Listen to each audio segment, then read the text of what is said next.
Hi, everybody. Welcome to Female Founder Friday. To all of those who celebrate Easter, I hope you have a wonderful Easter Sunday. And for those of you who celebrate Passover, I hope that you have a wonderful Passover and Passover time. Today's topic, as you know, we do different topics each week, different business topics. And for female founders, just in case I can impart some of my knowledge that I have learned all these years and through the School of Hard Knocks, impart them to you. So today's topic is to include your employees in the decision-making process for different decisions that you make for your company. And what that's about is I've always thought it was super, super important to include my employees in important decisions, because a lot of times your employees can be more objective than you can about certain topics, and they can have an insight that you might not have. So I feel like the more the merrier, especially with very important decisions. Also, let's take procedural decisions. Obviously, you want to go to the people on the front line who are doing it and using the procedures, correct? I'm not going to go ahead and create some kind of a procedure to take part in a department that I'm really not involved in. Now, my company's small, and aside from the accounting, I can pretty much run each department. However, I'll never design as good as my husband, but meaning I can kind of run the departments or do those things. So yeah, there's certain ways where I would be able to at least come up with a good idea of a procedure. But if my sales staff has another idea, or they say, we think that really wouldn't work, this would work better, or let's skip it because of X, Y, Z, or if there are things that they think of that I don't think of, I think it's very, very important in order to have, I think it's very important. Sorry, I got a request here. Diamond sent in a request to be in your live video. Ooh, how fun. I want to do that, but since I'm kind of new to this, let me try it for next week, and that would be super fun. So it's more about business than diamonds, but thank you very much. And another thing too is when it comes to design, there's a frame of reference. I'm sitting near a window. Is it snowing out? Oh my God. Looks like it's snowing at my house. How random is that? It's been so warm, I can't imagine that. Anyhow, when it comes to design, there's a lot of reasons why we like to include our team in that. First of all, number one, obviously my sales team that's on the front line, we want them to participate in the design process because they hear a lot of what different women or men are asking for. So they have their pulse on the trend, and of course we want to have our pulse on the trend. That's what we're all about. But we do that through listening to customers and listening to our sales team who are helping customers every day. And on a funny note, I want to give you a little story about that, and that I feel sums it up in a big way. One of the things is when I was 25 and I moved to New York, it was 1985, and I was at an antique market on 26th Street. And by the way, it is snowing. It's coming down like crazy at my house. How random is that? And I live in New York. I don't get it. So anyhow, I used to go shopping at the antique fairs on 26th Street in those days because I was really an antique hound. And I went up to an Art Deco jewelry dealer, and she had a lot of really beautiful Art Deco watches with diamonds and Art Deco rings, and one was greater than the next. And I've always been fond of Art Deco jewelry. So I said to her, these are amazing. Look at this ring. It's so beautiful. And look at that ring. It's so beautiful. And I was looking at all the jewelry and complimenting her. And she looked at me with all seriousness. And she said, do you actually really believe that? You think these are really that great? I said, oh my God, I love these. They're just so cool, and they're so gorgeous, and the design is so amazing. I actually was working at Barney's at the time, in Barney's, New York, in the women's store downtown the first time they opened. That'll give you a good timeline. And I just thought the Art Deco thing was so cool. We were doing a lot of Art Deco things at Barney's at the time, and I just loved it. And she said, because I don't really get it. I deal in this, but I don't really get the beauty of these Art Deco pieces necessarily. Well, she was then the age I am now. interestingly enough, it happened to me. I had a girl come in. We had this old ring from the 60s that was really beat and not very attractive in any way. And I had a couple of young women remark, "Oh my God, I love this ring. This is so cool. I love this. It's such a great look." And I'm thinking to myself, that ring? Like, that ring wasn't great the first time around. It's clearly not better the second time around. So I didn't really understand why these people were getting so excited about this design. And then it occurred to me, they were feeling about the 60s jewelry the way I was feeling about Art Deco jewelry.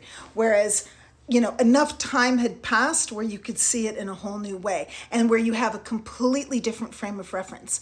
And that is the reason why I try to include my team. A lot of them are younger than I am, and if they were older, it would still count. But a lot of them are younger than I am. A lot of them are the age of my demographic, and I really, really want to be part of I want to provide jewelry that my age demographic loves, and I feel like they're a really, really good benchmark for that taste level. I have another one. Oh, I have somebody who's requesting to be in my live video, another diamond company. Well, look, I'm not really sure how this works, so I would love to do that, and I might do that. I'll do a diamond course, and we will talk, and we'll have a diamond discussion, and that'll be really fun. I'll figure out a time, and I'll let you guys know when to do that. So getting back to the subject matter of running a company, I really depend on my staff a lot. Like, I think if you really talk to them, they'll say that I come to them and talk to them about different changes all the time, because I am a person in my company that I'm always trying to make it more perfect, and I'm always trying to grow, and I'm always trying to make every single thing better and more streamlined. And maybe if there's forms that we need to fill out to obtain certain information, I really try to keep those obviously at a minimum. I don't want people wasting their time doing that, but a lot of times that documentation is so very important. So there's a lot of procedures like that we put in place, but I really do that when I'm talking to them. So we've got design, we've got procedures, and even if, should we throw a party for this? What would be the best expenditure here? Where do you guys think we should advertise? Whatever it is, I find that 10 heads are better than one. And I also find that maybe they'll bring something to the table that I did not quite think of on my own. So I really like to have more of that. So I also will take any questions. And before I do, I want to answer some questions that I got last week, that I got in so many questions, I was not able to quite read them all and do them all. And I just wanted to answer a few people who were asking me this, and I felt like I did not really do the very best. I didn't really understand the question quickly enough in the best way to answer them. So Ariana asked, do I personally take clients? I do. I am. It is my company and it is in my name, but I really feel it's terribly important for the owners of a company to be speaking with clients and be on the front lines. I think the biggest doom is when they're buried in a desk and back and they never speak to their customers. I learned a long time ago that is not a good idea. So yeah, I take clients, I do help clients, I help clients pick their rings. If they want me, no problem. I will book a time and I will help clients to pick whatever ring they want, or help them decide on the setting they want and what kind of diamond they want. It's something that I have a lot of experience at, and that is the bright part of my week. The other question that Ariana asked was, can couples fully find and choose their designs in a virtual appointment? The answer to that question is yes, absolutely. We've been having a lot of success, more than we ever knew. First of all, when we have customers who live out of town in Los Angeles, for example, and they want a particular ring of ours, or they want to look at diamonds, we have done virtual appointments if it was difficult for them to come to New York and to see us. But now that we really can't go out of our homes, we are doing this where we're doing virtual appointments, and they are going splendidly. And basically, honestly, you can see just about everything you can when I'm showing it to you like this than if you were in front of me. Technology is an amazing thing. So yes, we can do a full appointment just the same as if you were here. Depending upon what you want, I might have to go to the store and bring home a couple of settings to show you, but we can absolutely do the appointments virtually. Another question that I received was, what is the most unique engagement ring that you ever created? That I believe Emily asked me. And I have to say this one, which is mine, it's at least one or two of the most unique engagement rings. I don't know if you guys can see that, but the center area here, this part, sorry, I can't see backwards. This part here is a radiant. It's like about a 486 radiant. And my husband decided to put half moons, which are these semicircle diamonds, around the radiant and make a clover and then set the whole thing in yellow gold. And then, oh, sorry, we went out for a minute. This is actually yellow gold, but my husband black rhodiumed it. So that's probably the craziest, most unique ring we've ever created. But we did another one with like a yellow 4-carat yellow sapphire, yellow diamond with pink sapphires in it in a very kind of Art Deco style. We've done a lot of really interesting rings. It just depends what someone wants. If somebody wants something very simple, we have simple. But if you want outrageous, we can manage that too. The other questions that I had were from Amanda, and I'm sorry, this was actually if it's better, my last topic last week was, it's better to be different than it is to be better. And we talked about that in business and in creating a brand or in any industry. And she wrote, if it's better to be different than better, what can someone do to make their engagement ring different? Well, I think depending upon what you like, first and foremost, I would be more concerned with getting a shaped stone that looks the best on your finger and choosing the color of metal that looks best on your complexion. And then I would love you to look at a variety of different settings and we could see what appeals to you. I would rather you get something beautiful that you love more than anything else in the world than necessarily something that is different, so to speak.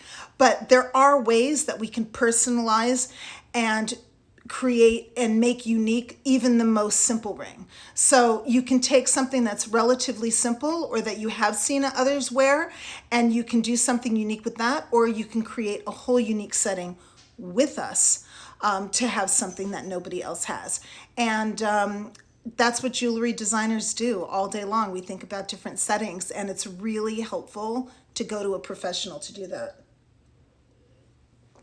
And if anybody has any questions, I can take questions.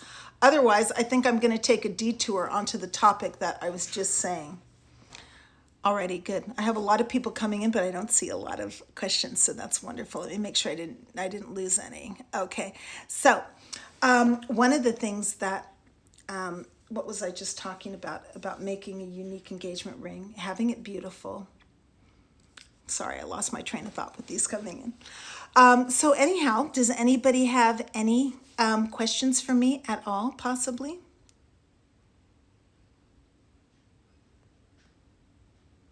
Sorry, I'm scrolling down, but I have a lot of names and I'm trying to see. I don't think so. So anyhow, let me make sure that I've covered all my topics here. I think I covered everything that I wanted to say about including my team in all of our important decision-making processes,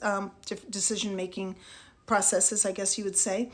And what I'd like to do is I will pick another topic for next week. I'll let you know what that is beforehand on Instagram, so you can prepare questions if you have any. And it'll be another business topic for our female founders, and I look forward to seeing you. But I think I just have another question coming in. What is your toughest decision this year? Oh my gosh, probably right now. I would have to say probably this time right now is my toughest decision this year. And I did include my salespeople and my team on this decision, but not as much as I would have liked. But being, okay, we're going to be closed, and what do we do? And do we continue taking appointments?